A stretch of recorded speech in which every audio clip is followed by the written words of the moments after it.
first note there. Through you, I can do anything. I can do all things, 'cause it's you who gives me strength. For nothing is impossible through you. Blind eyes are open, strongholds are broken. I am living by faith. Nothing is impossible.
From the rooftops I proclaim that I am yours.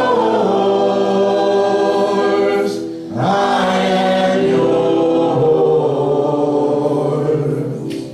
And all that I am, I place into your loving hands.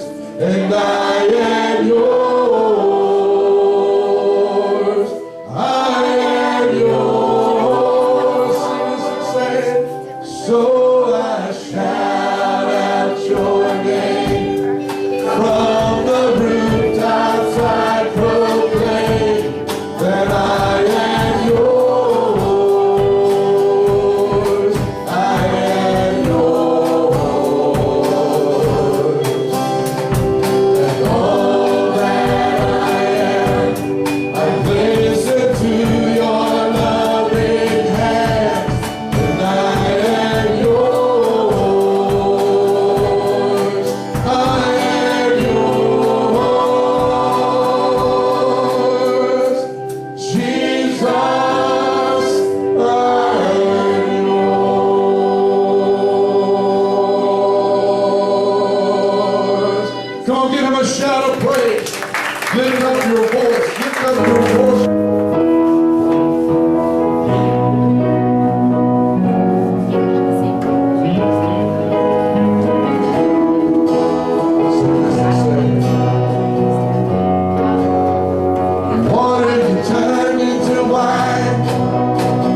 say, for our God is greater, and our God is stronger, and God, you are higher than any other.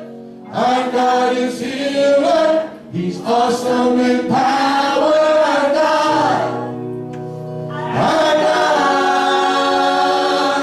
for our God is greater, and our God is stronger, and God, you are higher than any other.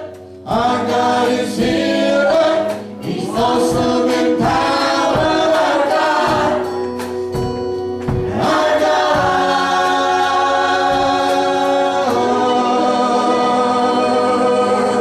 Just give a hand clap of praise. You give life, you are love, you bring life.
song. Say, great are you, Lord. Give him a shout of praise. Amen. Give him a shout of praise. Over the last little while, we have been dealing with King Saul.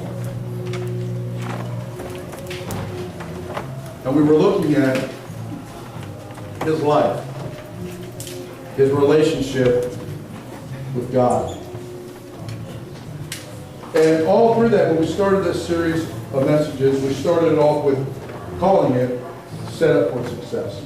And I'm sharing with you how God set up Saul to be successful.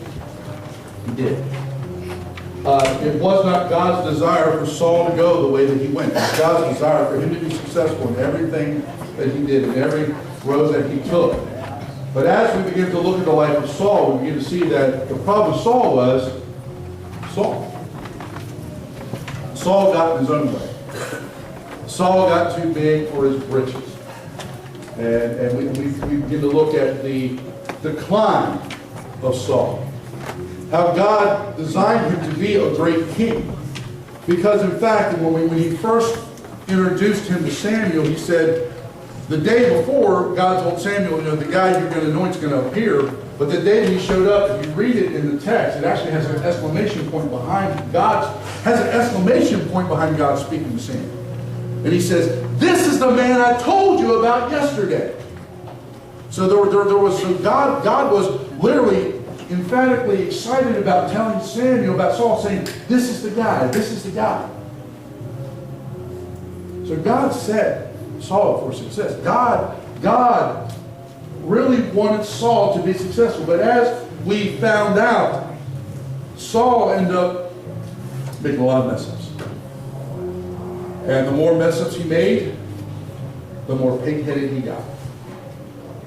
Can anybody relate? It's funny how sometimes as humans, it seems like we just want to dig deeper and deeper and deeper into our stubbornness, into our pig-headedness. I wasn't planning on going in this direction because we did this morning. But Saul did. And I encourage you all throughout that message, first off, to learn from the example of Saul. But what? Don't follow the example of Saul. Learn from his mistakes. Try not to live them yourselves.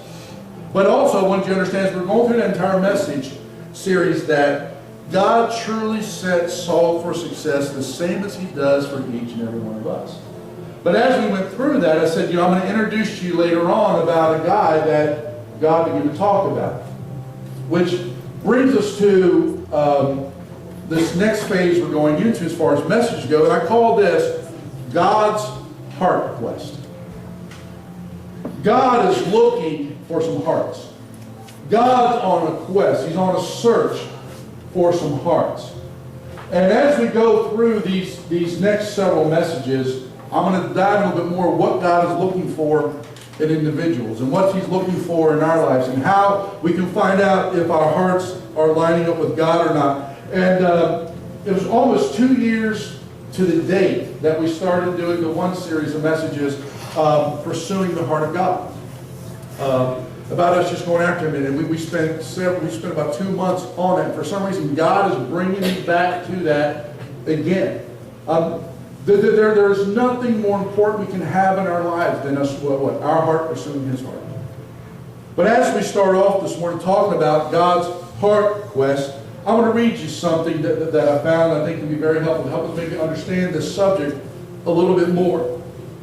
It says the Hebrew understanding of the heart included the emotions, but it also involved the mind, the conscience, and the will. It means everything that is going on inside of you. The heart otherwise does what? It encompasses everything. When a Hebrew would hear the word heart, they understood that it encompassed everything about their lives. It encompassed everything that was inside of them. So we too need to understand that. Too many times we try to compartmentalize. Yeah, compartmentalize it. There's a word I used to have problems saying years ago. It was a car manufacturer, Mitsubishi. I used to not be able to say that to save my life. I mean, I would just, and for some reason, every time I try to say, compartmentalize, I just get tongue-tied. And, but too many times, too many modern-day Christians try to you know what I mean. They try to divide up sections of their lives and say, God, you can have this part, but this whole part is reserved for me. See, a lot of times I think we get that from philosophy, from where the modern philosophy is all this. Well, you just need some me time. Who's ever heard that? I just need me time. And again, not that there's necessarily anything wrong with that in and of itself, but it can become a problem, especially when you start to apply it to your faith life, to your relationship with Jesus. See, because God wants to be involved in all your time. You just can't say, well, God, this is my me time, so you can't come in. It does not work that way. So speaking to the Hebrew, a Hebrew would know that when you mention the word heart, that it literally meant it encompassed everything that involved their life. And I understand, and all the men and women whom God chose to use greatly had weaknesses. So understand something. They weren't perfect. They had their faults. They had their shortcomings. They had their moments of doubt. They had weaknesses and made mistakes. Who's been there? Who's been there? But I want you to listen to the next line I have up there. But God saw their potential if only their hearts would turn to Him. So what does heart mean? If everything that's within them, everything, their mind, their conscience, their will, their emotions, all of you, your whole being, would turn towards Him. He knew the difference. He knew the potential that He could have if only that's what would happen. And I had that here. It is your heart that matters. Now, of course, when we did the series message 2 years ago, we talked about that. We were saying, one of the I don't want you to think I'm trying to proclaim the modern phrase or modern philosophy of just follow your heart. That's not what I'm declaring this morning. Because I'll just remind you real quickly, it may come up a little bit later on during this series, but we are not to follow our heart, we're to follow His heart. We're to have our heart line up with His heart. Because as we discovered 2 years ago, that our heart, the human heart, is deceitful above all things. It's full of all kind of wickedness and all this stuff. So we're not to follow our heart as the world tells us. Because I'll tell you, if you have an evil heart, you start following your heart, guess what? You're going to do some pretty wicked things. Why do you think all this stuff is happening, like in human trafficking and different things? That all the different stuff that is going on is because, yeah, people are following their heart, and it's definitely leading them down the wrong road. But the thing is, we need to follow His heart. We need to follow His heart. So, but again, I want this sort of be. This will be up here possibly every week for you to understand and to look back to, but. As we look at the Scriptures and we begin to see this stuff, we need to understand how the Hebrew mind would be looking at this. So we need to put aside our American thought process, our Western thought process, and begin to look at this from a biblical Hebrew's perspective of mind. Okay? Because that's where a lot of times we get it wrong. We try to look at things through American and Western eyes when we should be looking at it truly through biblical eyes.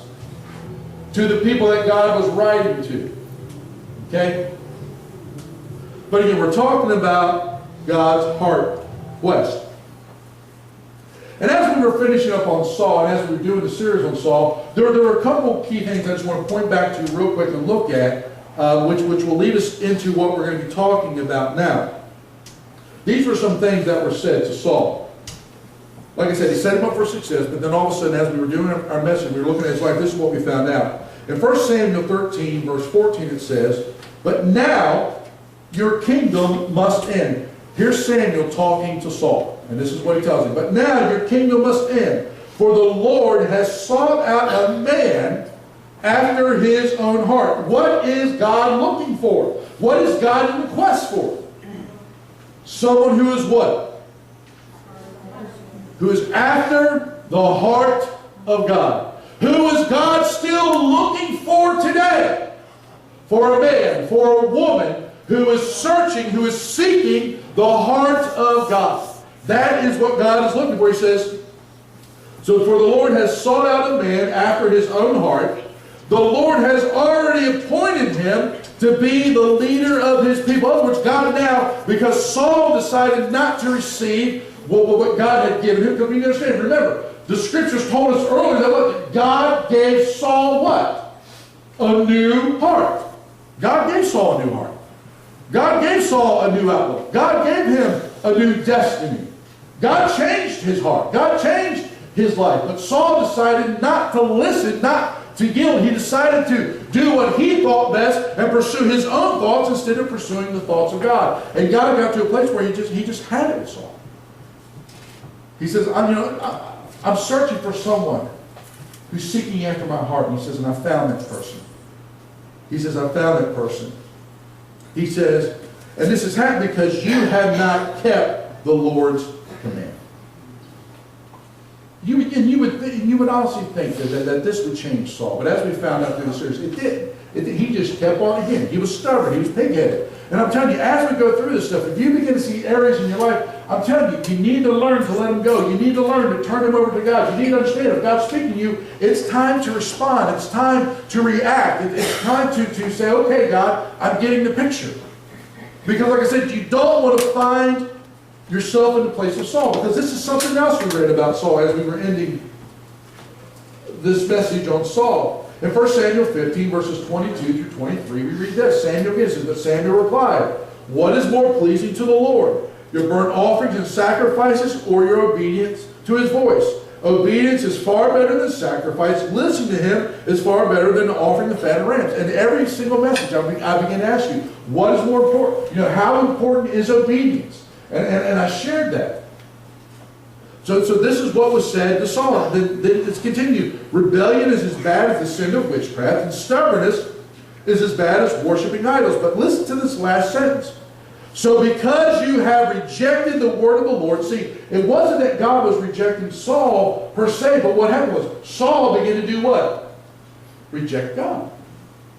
He began to reject the word of God. And it says, because you have rejected the word of the Lord, He, God, has rejected you from being king. And all of this comes down to what is said in verse 14 of 1 Samuel 13. Because God was what? Looking for a man who was after his own heart. And like I said, God is still in the heart quest business today. He is still on a quest for hearts. He's looking for individuals who are pursuing the heart of God. And the only way you're ever going to truly be successful in your walk as a believer, the only way you're going to truly be content in your walk as a believer is if your heart is pursuing His heart. But the chapter what we read here where this happens to Samuel to Saul in Samuel 15, the very next chapter, Samuel 16, I'm not sure how long the time has passed, but also God's getting ready to send Samuel somewhere. And here's what we read. And I just want to say before I get into this, anytime God describes someone as a man after his own heart, we need to study them carefully. And we're going to get ready over the next little while, dive into a guy who's my namesake. His name is David. But here's what God tells Samuel. In verses 1 through 3, we read of the same 1 Samuel 16. Now the Lord said to Samuel, you have mourned long enough for Saul. I have rejected him as king of Israel. So fill your flask with olive oil and go to Bethlehem and find a man named Jesse who lives there, for I have selected one of his sons to be my king. So first of all, before I even go any further, can you sort of tell how Samuel felt about Saul? It broke Samuel's heart. I tell you, a lot of times as a pastor, when you see people struggling with things, that you try to help them, that you try to encourage them, but yet it seems like all they want to do is take their head and pound it against a block wall. It can sometimes become very, very down. You get heavy-hearted. Because you can see the destruction that they're bringing on their lives. It seems something they think it seems so minute and whatever. For instance, whether it's slacking in, and you can see the relationship fading, where they begin to pull away from either relationships in the church or church attendance, or just you just see the relationship with God slipping, and you try to reach out to them. It seems like the more you reach out to them, the more they pull away. You can see them going, unfortunately, if they're not careful, the way of Saul. And I'm one of these people. I do believe you get to a place where God can reject you. I believe, because in Romans we read about it. God will turn them over to a reprobate mind. If you keep on resisting and resisting and resisting, you can get to a place where God will say, okay, you want to truly handle it on your own? Here you go. And I don't ever want you to get there. But Samuel, I mean, he cares about Saul. This is the man who was taking his place as the leader of Israel. I mean, Samuel wasn't king, but he was the judge. He was the leader of Israel.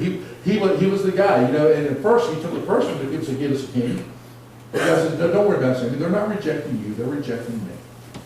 And then when he saw Saul, he's thinking, oh man, this guy. Because remember, I told you, Saul looked like the king. He was the type of guy that people would follow. So when Samuel saw him, he said, yeah, I think you can say this about God. You got this right, because man, they're going to follow him. He's a warrior and a half.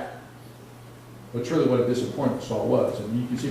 But Samuel still pled. He pleaded. He pleaded for Saul before God, and God says, "Stop mourning. No, stop. I'm not changing my mind on this. Stop." He says, "Go to Bethlehem." But then we read this, but Samuel asks, "How can I do that? If Saul hears about it, he will kill me." "Take a heifer with you," the Lord replied, "and say that you have come to make a sacrifice to the Lord. Invite Jesse to the sacrifice, and I will show you which of his sons to anoint for me." So, again, here's the guy. Here's Samuel. He anointed Saul. And yet he was the one he was the mouthpiece of God. Whatever God told him to do, he did it. I mean, because think about it. Has God ever spoken to you to tell somebody something that you really did not want to tell them? Because you knew the potential repercussions of uttering that to them? I mean, you knew without a doubt, God told you to speak to them. And you knew that if they did not receive it the right way, the relationship was in jeopardy. And this is what Samuel faced with several times before. You tell him, your dynasty, your kingdom's going to end. You can't last because you're being stupid. Basically, you're being stupid, Saul. You're being stupid. You're not listening. And then if I get to a place where he really gets when Saul comes out and acts like he truly did what the Lord said, he says, "You did? Then what is all this I'm hearing?" And then, of course, what we read in 1 Samuel 15 about obedience and sacrifice, how compared rebellion to witchcraft and all of that. And so, but he understood that Saul was beginning to get a little bit off of his rocker. And when this began to happen, he says, "Lord, if Saul finds out that I'm going to anoint Saul," I mean, think about it. He's the reigning king. How would you like to find out that the guy who anointed you said, "Well, I'm going to go anoint somebody else now"? How do you think you feel about that? So don't sit there all self-righteous. "Well, Saul should understand if the Lord." "Oh, shut up. You self-righteous little don't know nothing." I mean, I'm just trying to be real when it comes to that. But sometimes we think, well, if it would have been me, no, because I mean, think about it ourselves. If all of a sudden, if we're really not in the place God we're supposed to be, and all of a sudden God begins to move somebody into that place to do what we should be doing, I bet you take it real well, don't you? So of course we can understand why Samuel was feeling this way. But again, he's afraid of the guy that he mentored, that he anointed. And God had to tell him how to avoid Saul finding out that that's exactly why he was going there. So, and I said, it's sad that Samuel became afraid of Saul. But Samuel was sent on a mission because God was on a heart for us. He was on a quest to show Samuel someone that he knew who would follow his heart. So we continue to read. Let's find out a little bit more about this. And it says in verse 4 through 5, it says, So Samuel did as the Lord instructed. And when he arrived at Bethlehem, the elders of the town came trembling to meet him. What's wrong? They asked. Do you come in peace? Now, when I read that, to some degree, I'm a little boggled. Because, how many of y'all, if I ever come to visit you, begin to say, Pastor, is everything okay? What are you going to visit? Am I going to die or something? You get something, it's that they were, again, they sort of, I think they sort of knew, the whole country sort of knew Saul was sort of getting off his rocker a little bit. And they knew something was going to change. Because, I'm sure, that people heard that, hey, did you hear God rejected Saul? And all this stuff. But they were wondering, Samuel, have you come in peace? And what he says is, yes, I replied, I have come to sacrifice to the Lord. Purify yourselves and come with me to the sacrifice. Then Samuel performed the purification rite for Jesse and his sons and invited them to the sacrifice too.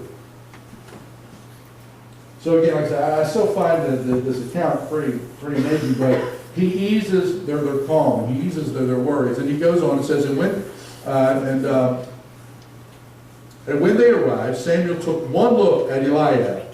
Eliab was one of Jesse's sons.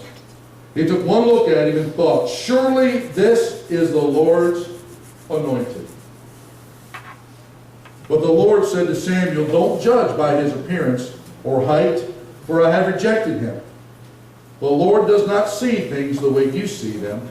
People judge by outward appearance, but what? But the Lord looks at the what? The heart. What is God in search of? What is God looking for? He's looking for a heart that what? Will seek his heart. We see here, it says, because apparently Eliab, when Saul saw him, I guarantee you probably flashes of Samuel, when Samuel saw him, flashes of Saul came to mind. Because when Samuel introduced Saul to Israel, it says when Saul stepped forward, he stood head and shoulders above everybody else. So back in that day, he was a man of stature. So apparently, when Samuel saw Eliab, he said, this has got to be the guy. Because you know what? He's a man of stature. He's a man that people will follow. He's the type of man who says, boys, let's go. They'll say, okay.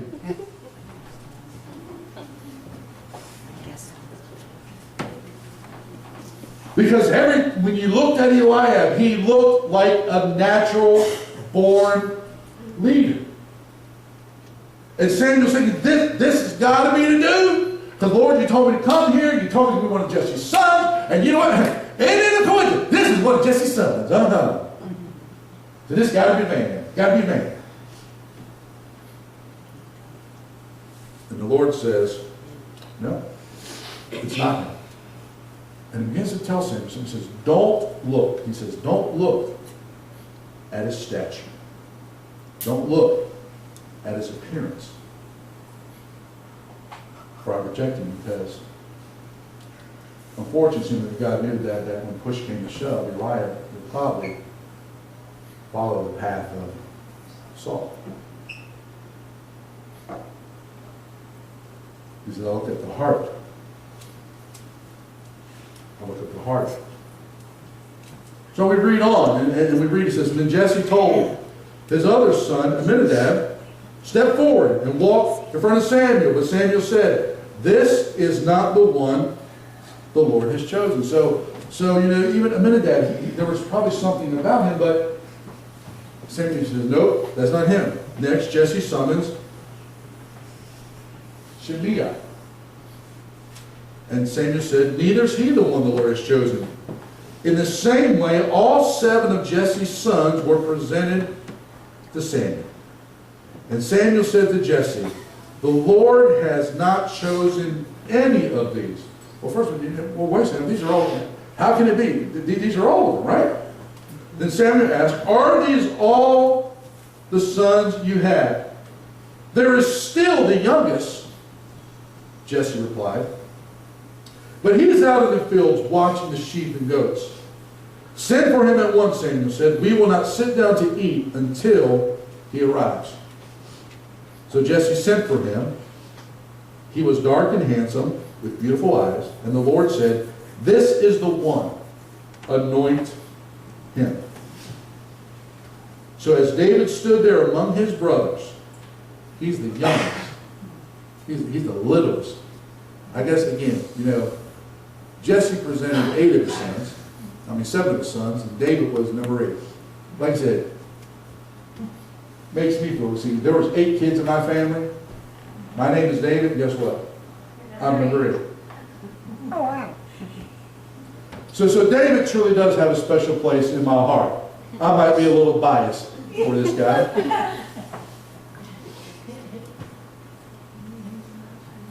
David was the youngest. I'm the youngest. Like I said, I might be a little biased for this guy. But as David stood there among his brothers, Samuel took the flask of olive oil he had brought and anointed David with the oil. Now listen to what it says. And the Spirit of the Lord came powerfully upon David from that day on. Then Samuel returned to Ramah. See, what we read here is the same thing. You think about it, it's the same thing we read about what? Saul. When God spoke to Samuel about Saul, he says, "This is the man I told you about. This is the man." Of course, Samuel, "Oh man, God, you got this right. That dude looked like a kid." And Samuel anointed Saul. And read how God changed his heart and how the Spirit of the Lord came upon him in power. But we also found out, as we read some of the other scriptures, that because of his stubbornness, because of his disobedience, the Spirit of the Lord did what? Left him. So when David's anointed as king, we read that when he's anointed, all of a sudden what? The Spirit of the Lord came upon him powerfully from that day on. So David is beginning to step out. See, God, we can see what God did for Saul, he's now beginning to do for David. He's beginning to do what? Set him up for success. He's allowed his anointing and power to be upon him. But again, David's in a little different situation than what Saul was in. When Saul was anointed, there was no king, so he could very quickly assume the throne and become king. David is in a little different circumstance. There is a reigning king right now, and the prophet of God just anointed him to be king. So of course, is God being the Burger King God that he is, the McDonald's God that he is, right? We all know God's the McDonald's God, Burger King God, right? He gives it your way, right away, right now, right? Right? Isn't that what he does? No. That's what we think, don't we? Right. That's how we live. That's how we pray, Lord. Give me my way right now, right away. Oh, Jesus, I felt you. I believe in instantaneous. I know God will instantaneously heal. I know God will instantaneously, miraculously do things.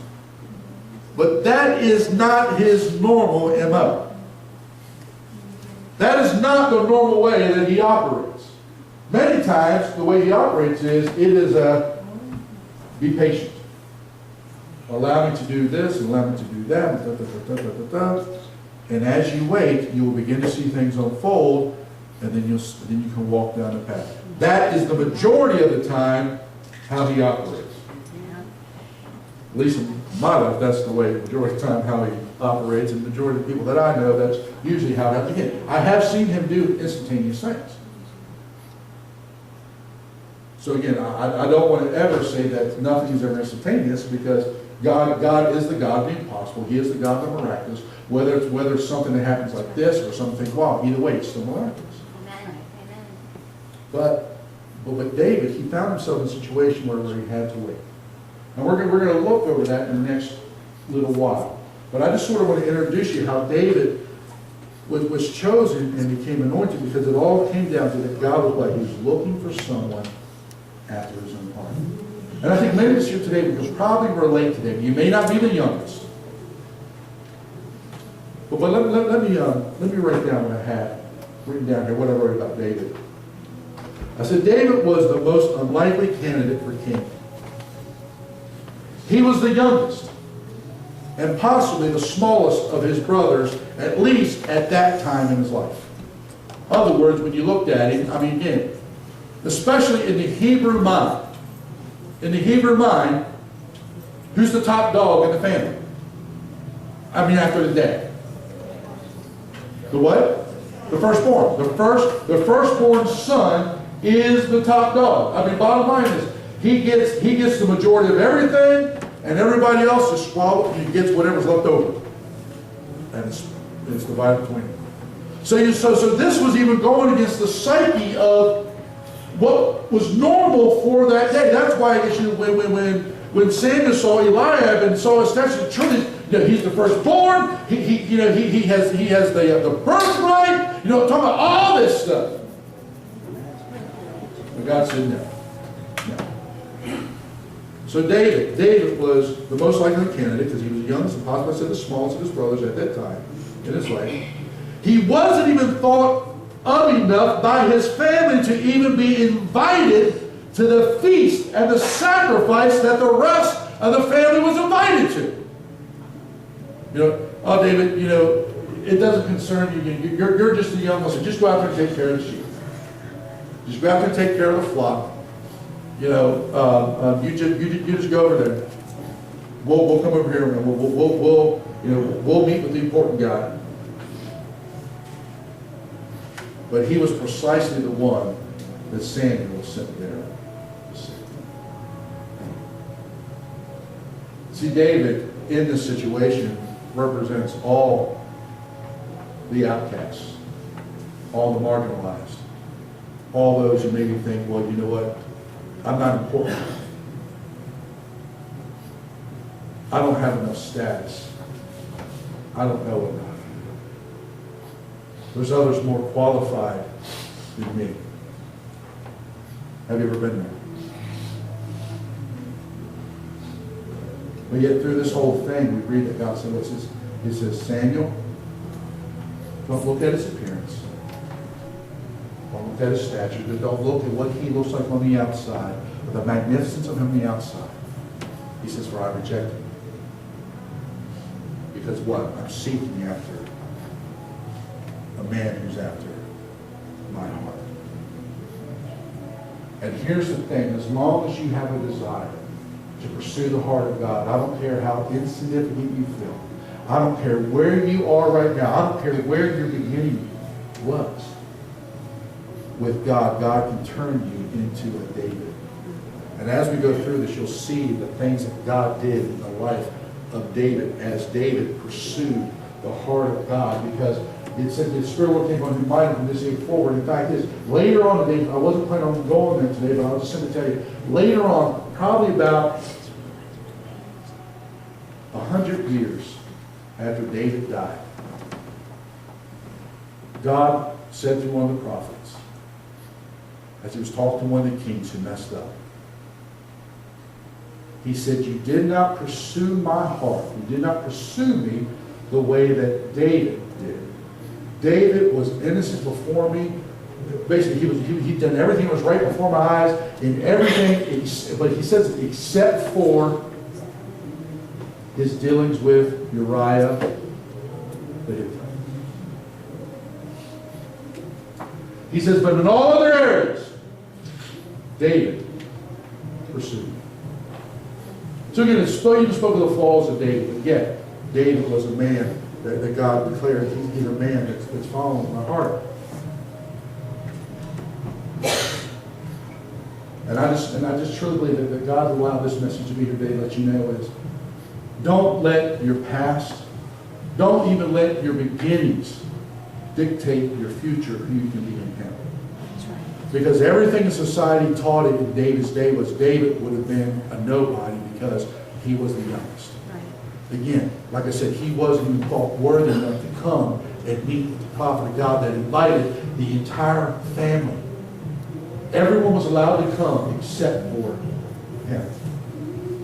But yet he was the one that God was looking for.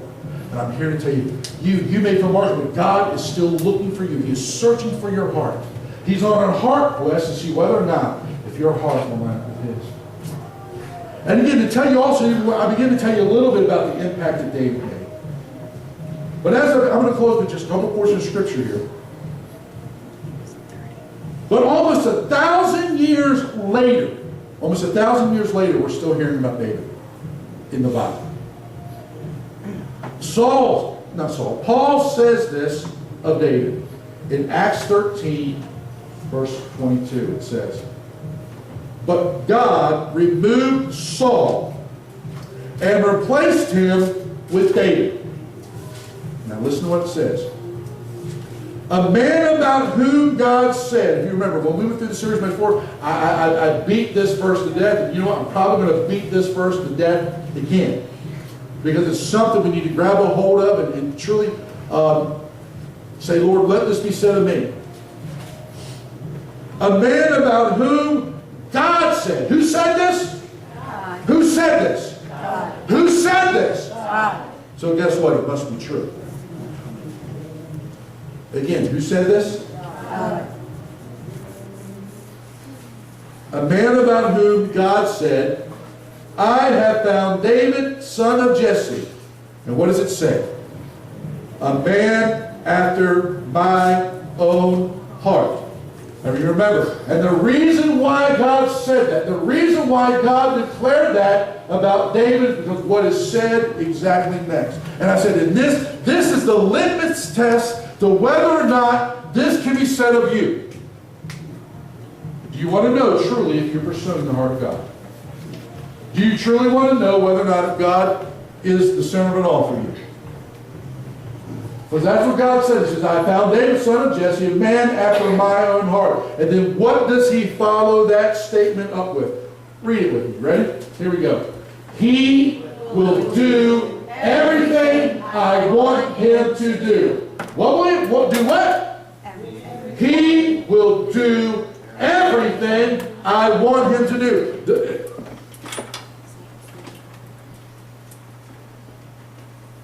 Does that describe you? Is the job more important? Is a relationship more important? Is acquiring money more important? Is popularity or being this or that more important? When all of a sudden God says something, but then all of a sudden it begins to interfere with how you think something should be, all of a sudden you automatically assume God is wrong. And yet we sit there and say, "Oh, how I love Jesus. Oh, how I love Jesus. Oh, how I love Jesus. Because he first loved me." See, that song is true as far as the end of it goes, because he first loved us. But we sit there and say, "Oh, how I love Jesus." What would God say of you? What he said of David. And here's the thing. David is no different than you. Because as we read, as I showed you again, as we go again, understand this. Answer me the question, if you've been here through this. Did God set up Saul for success? Yes. Did God anoint him powerfully with his Spirit? Did he anoint Saul with his Spirit? Yes. But the problem came in that Saul, even though God gave him a new heart. See, this speaks to, a lot of people, "Well, we're under grace now, Pastor. We're under grace." But understand something. God gave Saul a new heart. That's what the Word tells us. That's what the Old Testament tells us. Which is what? It was pointing to grace. God gave grace back then. He gave Saul a new life. But because Saul constantly refused to be obedient, God removed his grace and removed that heart from him and gave him over to his own thoughts. So don't begin to try to rationalize things. We need to read what the Word says and apply it to our lives and look at it. God anoints David. The Spirit of God comes mightily upon him. And as we go through this series of messages, you will see where when strife and trouble and things happen, David still keeps his eyes, he keeps his heart pursuing God. Hence why 1,000 years after his death, one of the writers of the New Testament refers back to him and says, God chose David. Why? Because he says he's a man after our own heart. And the reason why he's a man after our own heart is because he will do everything I tell him to do. So again, I ask the question, does that describe you? Like I said earlier, anytime God describes someone as a man after his own heart, we need to study them carefully. And I said, let us strive to have God declare this about us also, that we are, that this David here is a man after his own heart, that Betty is a woman after his own heart, that Kathy is a woman after his own heart. I could go over and just name off, but that truly, that God would say that of us. And I might dive into this a little bit more deeply next week, but I have down here, how important is your heart in serving God? I'm going to read from Jeremiah 29. It's not going to be the familiar verse that you're used to hearing, because usually we read Jeremiah 29:11, right? I know the plans for you I have, says the Lord, plans for future, give you hope, all that stuff. Give you future and hope. You know, we all say, Lord, I'm grabbing a hold of that. I'm grabbing a hold of that. You said you have plans for me. They're not for my ruin, they're for my future and hope. I'm holding on to that, but yet we never preface it what's being said around it. And this is what we read in verse 13 of that chapter. He says, and you will seek me and find me. So in other words, God is saying what? First off, if we seek him, we will find him, right? He says, you will seek me and find me. But all of a sudden now, he adds a stipulation. It's not enough to just necessarily look for God, to seek God. When you seek him, you're going to find him when this happens. When what? When you search with me with all your heart. So how important is your heart in seeking God? And I should say in finding him. Without it, you won't. God is on a heart quest.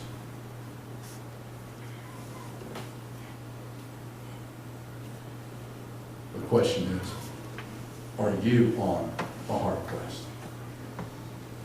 Are you seeking the heart of God? God is looking for people who are hungry for him, who are seeking him. And he says, if you seek me with all your heart, see, and that's the great thing. See, you may say, well, Pastor, how do I know if I do this will work? Because God simply says, when you, let's read it this way. When you search for me with all your heart, you will find me. See, because the searching deals with what? Seeking.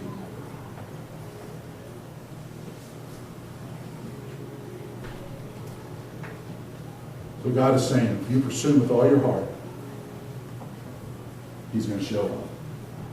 You'll find him. He'll be there. And one thing we do know is God cannot lie. He is not a man that he can. So God cannot lie. So if he's declared this here, it truly will be out into our lives. When we search for him with all of our hearts, we will find him. We will find him.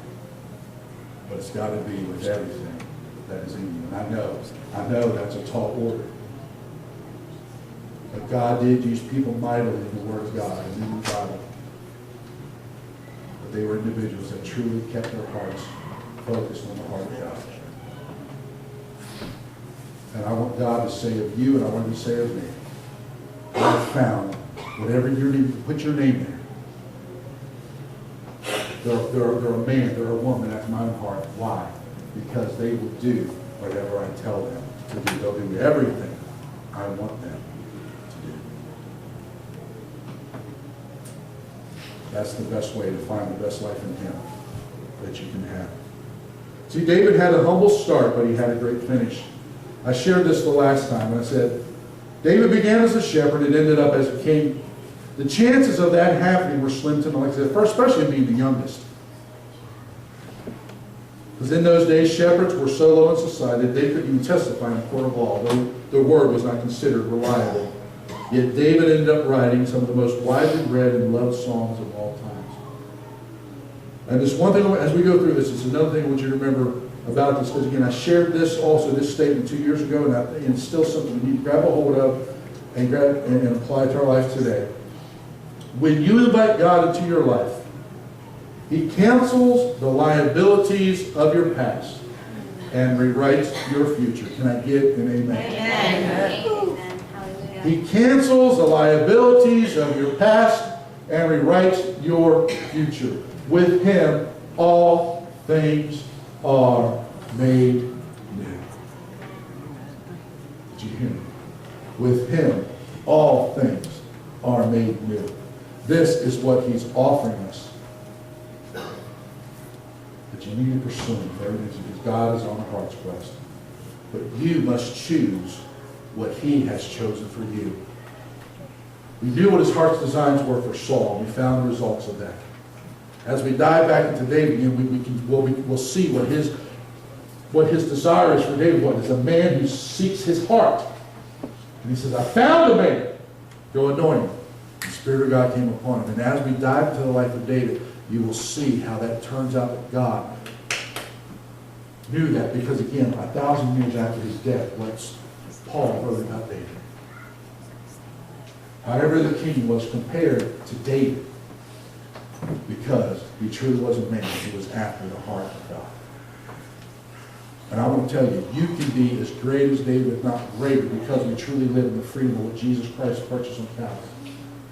If only we pursue it, that makes sense. I'm at some musicians come up. And I just want to give you this song, until the Lord tells me to change it for altar, this is a song we're going to end with. It's simply called Pure Heart.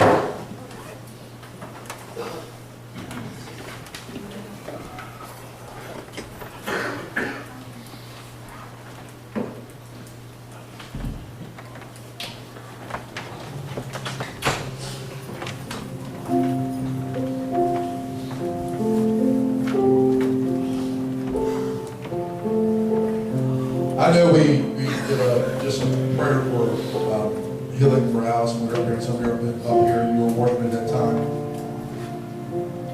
But in the message today, if you felt like that God was speaking to you, I just want you to know this altar's open. And again, not that you necessarily, again, when you come, the invitation can be, you're not saying that you're doing anything wrong. You're not saying that you sinned. You're seeking forgiveness. That's not necessarily what I'm talking about today. But you're saying, Lord, I feel you speaking today. I have felt like David, or I do feel like David, that I'm an outcast. I wasn't even worthy to be invited. Whatever that situation is, whatever it is, I'm here to tell you, God's not looking at the outside, but He's looking at the inside. He's looking at a heart that is hungry for His heart. And if that's you, He's ready to come in and truly endue you with power, fresh and anew. Because it's the same as when Samuel placed his hand upon David, and the Spirit will come mightily upon him. I believe today, as you come to the altar, and as we lay our hands upon you, that the Spirit of God can come upon you fresh and anew, in power and in might. And even with David, they had to call him, but David still had to do what? He had to come forward. He had to present himself to a prophet. David could have been like Saul and went and hid in the luggage, remember? But he didn't. I bet you David would have been could have been, because we already knew he was a man of God's heart. He's like, man, I'm telling you, man, in his mind, if I could be around a prophet of God, man, I want to be around. I want to see what this dude has to say. I can see that just going through David's mind. You know, God, I wanted to hear what the word that you would share. But he was being loyal to what he was told to do. As we find out, that's what David did throughout his entire life. He was being loyal on what he was told to do, what he was expected to do. And when he gets called in, all of a sudden he gets anointed and the power of God comes upon him mightily. Not that God can do the same thing for you today. But David had a heart that was pursuing the heart of God. We'll begin to share that in the next little while. Maybe you see yourself as David. I'm here to tell you, God's not looking at the outside, He's looking at the inside. And if you just simply realize and understand who you can be through Him, if you just truly let go of all the doubt, let go of the worry, and say, God, just allow me to begin to see myself the way that you see me. Go radically change your life. That's up to you. You have to be the one to be able to come forward. And that's simply with the song. With the song, you can use the song as your prayer. And Lord, give me a pure heart. That's what I long for, a heart that follows hard after you. As we sing this song, I'm actually stand. The Lord speaking to you. Will you come forward to let Him begin?